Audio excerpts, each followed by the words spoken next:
جنہ تیرے درد ٹکڑے کھا لئے،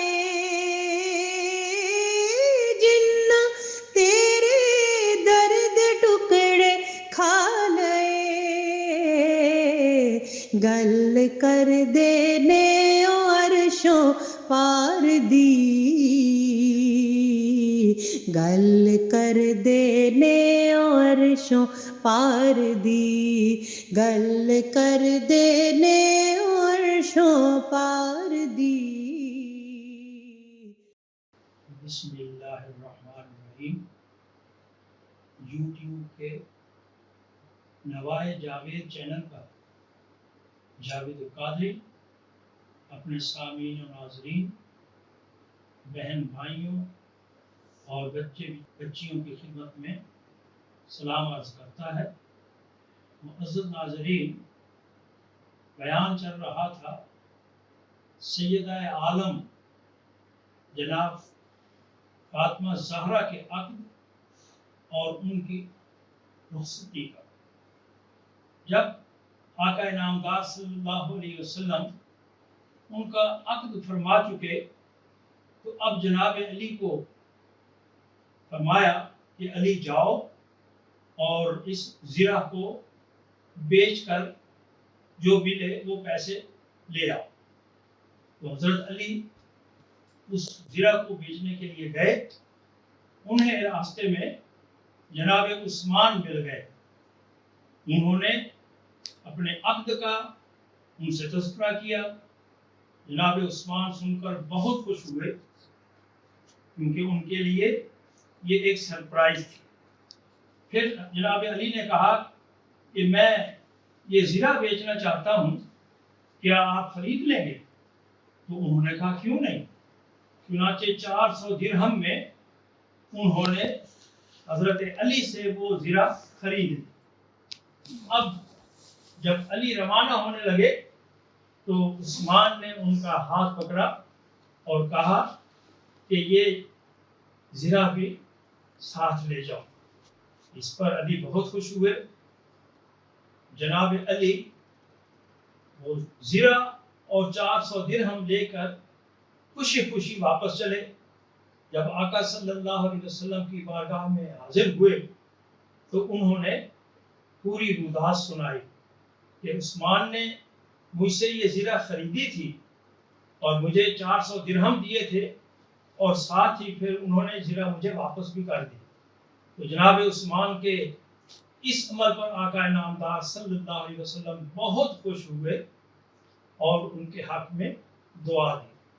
اس کے بعد جیسا کہ ہم نے آپ کی خدمت میں رخصتی کا منظر جو ہے وہ پیش کیا تھا، اب اسی گفتگو کو ہم آگے بڑھاتے ہیں، اور آقا انعامدار صلی اللہ علیہ وسلم نے اپنی لاڈلی بیٹی کو جو جہیز دیا، اب ہم اس کا تذکرہ کریں گے۔ یہاں ہم ایک اور تصور جو نہایت غلط تصور ہے اس کی تردید کر دینا چاہتے ہیں اور اس پر گفتگو کرنا چاہتے ہیں۔ وہ یہ کہ بعض لوگوں کا یہ خیال ہے کہ جہیز یہ ایک غیر اسلامی چیز ہے، یہ ہم نے ہندوؤں سے لیا ہے۔ ایسی کوئی بات نہیں ہے۔ جہیز کا تصور اسلام میں موجود ہے، اور خود آقا انعامدار صلی اللہ علیہ وسلم نے اپنی صاحبزادی کو جہیز دیا۔ آقا صلی اللہ علیہ وسلم کا تو یہ معمول تھا کہ جب بھی ان کی خدمت میں کوئی شخص حاضر ہوتا، کوئی خاتون حاضر ہوتی، تو روانگی کے وقت اسے کچھ نہ کچھ ضرور عطا فرمایا کرتے تھے۔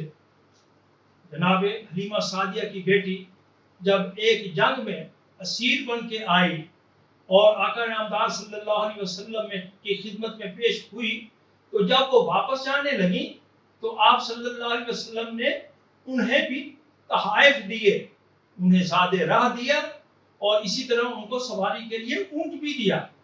اسی طرح آقا انعامدار صلی اللہ علیہ وسلم کی زوجہ محترمہ جناب حضرت خدیجہ جب وفات پا گئیں تو ان کی ایک سہیلی تھی، وہ آقا انعامدار صلی اللہ علیہ وسلم کے پاس کبھی کبھی حاضر ہوتی تھی ملاقات کے لیے، تو انہیں دیکھ کر آپ کو بہت خوشی ہوتی، اور جب بھی انہیں روانہ کرتے آپ کوئی نہ کوئی چیز انہیں ضرور عطا فرماتے۔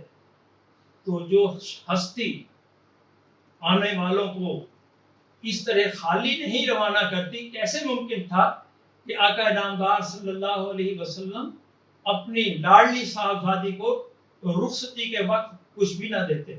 ایسا ہرگز نہیں ہے۔ یہ جہیز کا تصور جو ہے یہ غیر اسلامی نہیں ہے۔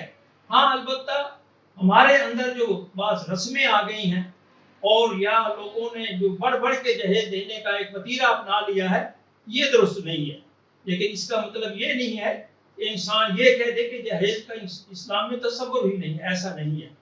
تو اب ہم اس جہیز کا تذکرہ کرتے ہیں جو آقا نامدار صلی اللہ علیہ وسلم نے اپنی لاڈلی صاحبزادی جناب فاطمہ کو دیا۔ سنیے، نہایت ایمان افروز بیان ہے۔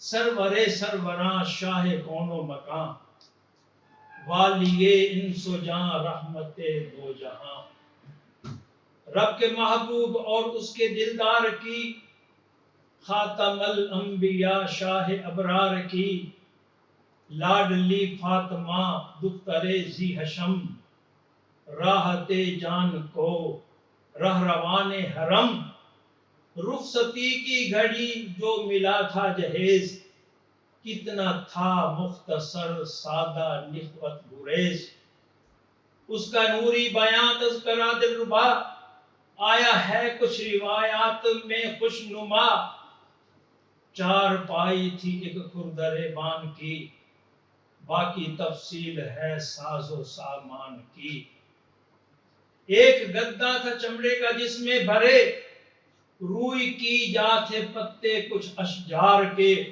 یعنی یہ گدا تھا چمڑے کا جس میں روئی نہیں تھی بلکہ اس گدے میں درختوں کے پتے بھرے ہوئے تھے، چھاگل ایک مشک اور مٹی کے دو گھڑے، پاٹ چکی کے دو درمیانہ جڑے، ان کا گہنا توکل تھا جود و سخا۔ اب ان کا گہنا کیا تھا، ان کا زیور کیا تھا، ان کی شخصیت کا سنگھار اصل میں کیا تھا؟ ان کا گہنا توکل تھا، جود و سخا، یعنی ایک تو توکل اور پھر جود و سخا، اور صبر و رضا زیور دلربا، ہر گھڑی شکر تھا شخصیت کا سنگھار، زینت خاص تھی حب پروردگار، وہ کہ عفت کے زیور سے آراستہ، بردہ ایک قدس میں ہو کے پیراستہ، گھر سے بابا کے رخصت ہوئی فاطمہ، اپنا گھر جو بسانے چلی فاطمہ، صبر اور فقر تھا ان کا اصلی جہیز، یا جو بخشی تھی حق نے جبیں سجدہ ریز۔ سبحان اللہ، ان کا اصل جہیز اور ان کا سنگھار کیا تھا؟ وہ فقر تھا، وہ صبر تھا، وہ رضا تھا، یا پھر جو اللہ تعالی نے انہیں جبیں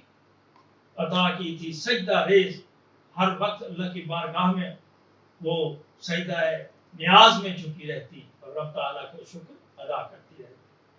دینا تھا چونکہ ایک اسوہ حقنما۔ اب سنیے اس میں ہمارے لیے کیا پیغام ہے۔ دینا تھا چونکہ ایک اسوہ حقنما، رب کے محبوب نے رسم و راہ عطا، اپنے اصحاب کو، اپنے احباب کو، اپنی امت کے مردان نایاب کو۔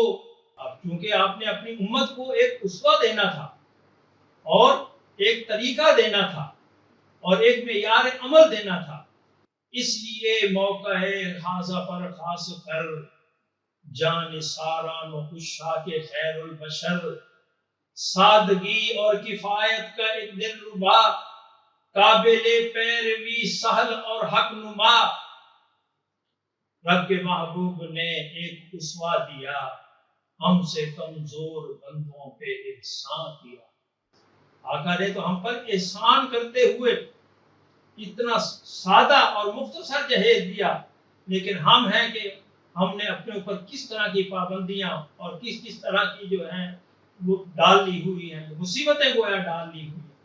بچی کی شادی ہوتی ہے اور اس موقع پہ جو ناروا بندھن، عجیب و غریب قسم کی رسمیں اور اس طرح کے جو جھمیلے اور بکھیڑے ہیں، یہ ہم نے خود اپنے اوپر لاگو کر دیے ہوئے ہیں، اپنے اوپر مسلط کر دیے ہوئے ہیں۔ جبکہ محبوب نے ایک اسوہ دیا، ہم سے کمزور بندوں پہ احسان کیا، ورنہ ایمان ہے اپنا بفضل خدا، چاہتے جو اگر سرور انبیاء، تحفے میں بیٹی کو اور بطور جہیز سکتے تھے دے یقیناً سبھی نور ریز، قیمتی بے بہا زخرف کائنات، دنیا عقبہ کی سب دولت شہجہات۔ آپ رب کے محبوب تھے، اس کے لاڈلے پیغمبر تھے، کائنات ارض و سما کی اور جنت کی ہر نعمت گویا آپ کے ہاتھ میں تھی۔ اگر آپ چاہتے تو دنیا جہان کی سب سے بہتر چیز اپنی بیٹی کو جہیز میں دے سکتے تھے۔ قیمتی بے بہا زخرف کائنات، دنیا عقبہ کی سب دولت شہجہات، دنیا و آخرت کے نگینے سبھی، عالم رنگ و بو کے خزینے سبھی۔ دے سکتے تھے، آپ کے لیے کوئی مسئلہ نہیں تھا، لیکن کیونکہ ہمیں ایک اسوہ دینا تھا، ایک نمونہ عمل۔ اب دوسری طرف دیکھیے، آپ کو ایک اور منظر دکھاتے ہیں جو آقا انعامدار صلی اللہ علیہ وسلم نے خود بیان فرمایا۔ آیا ہے کچھ روایات میں اس طرح، ملت حق نگر رہروان فلاح، شادی زہرا کے موقع پر ذی مقام، نطق فرما ہوئے انبیاء کے امام، سب کی سب آج حوران جنت نشان، اس قدر خوش ہیں اور اس قدر شادماں۔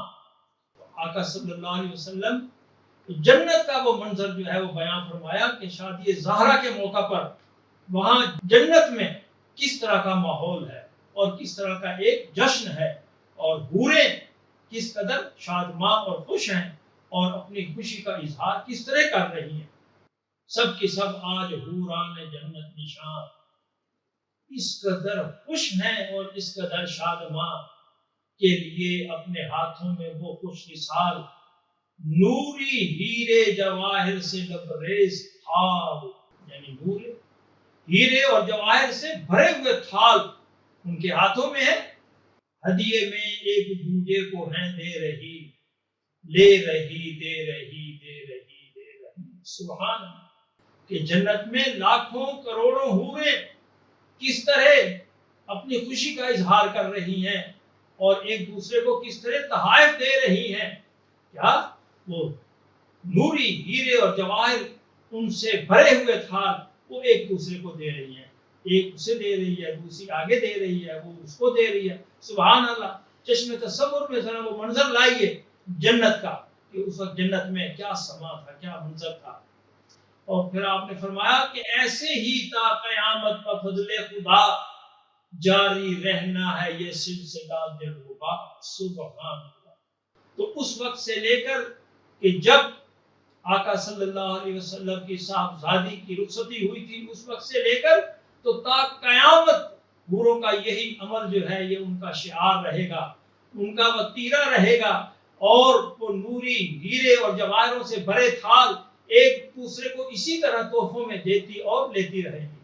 اور کب تک؟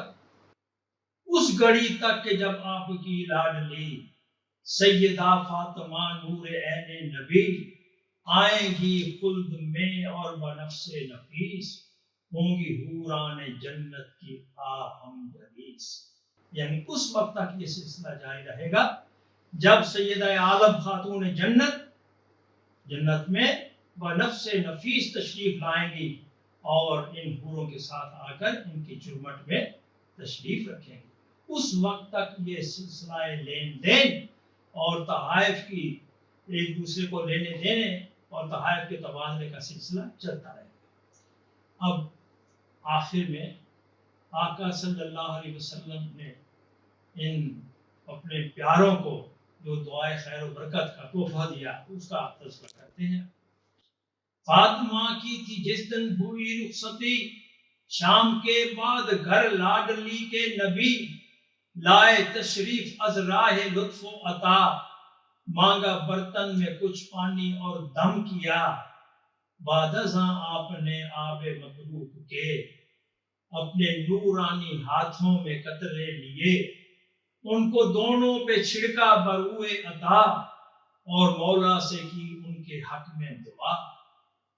لاڈلی کی طرف کر کے روئے سخن، نطق آرا ہوئے بادشاہ زمن، اے میری لاڈلی میری نور نظر، راحت العین اور میری لخت جگر، میں نے اس شخص مرغوب سے حق نما، ہے کیا عقد تیرا بفضل خدا، ہاشمی خانوادے میں جو بن یقین، سارے لوگوں سے ہے افضل و بہترین، سبحان۔ برکتیں دے تمہیں میرا پروردگار، دنیاوی اخروی ان گنت بے شمار، عزت و آبرو جان اور مال میں، راحت قلب اولاد اور آل میں، سر جھکائے ہوئے پیکران حیا، لے رہے تھے رسول خدا سے دعا، عالم قدس میں ہر طرف گونج تھی، اس سمے لفظ آمین آمین کی۔ تو عالم قدس میں تمام ملائکہ آقا انعامدار صلی اللہ علیہ وسلم کی اس دعا پر آمین کہہ رہے تھے۔ تو معزز ناظرین، آج کی گفتگو ہم یہی ختم کرتے ہیں۔ امید ہے کہ آپ کو یہ واقعہ پسند آیا ہوگا، اور جس انداز سے الحمدللہ ہم نے اسے بیان کیا ہے آپ نے اسے پسند کیا ہوگا۔ ہماری آپ سے حسب سابق یہی گزارش ہے کہ اس چینل کو دیکھیں، سنیں، سبسکرائب کریں، اور اپنے دوست و احباب کے ساتھ اسے شیئر کریں۔ رب تعالیٰ آپ کو دونوں جہانوں کی خوشیاں عطا فرمائے۔ وما علینا الا البلاغ۔ جنہ تیرے درد ٹکڑے کھا لئے، جنہ تیرے درد ٹکڑے کھا لئے، گل کر دینے عرشوں پار دی، گل کر دینے عرشوں پار دی، گل کر دینے عرشوں پار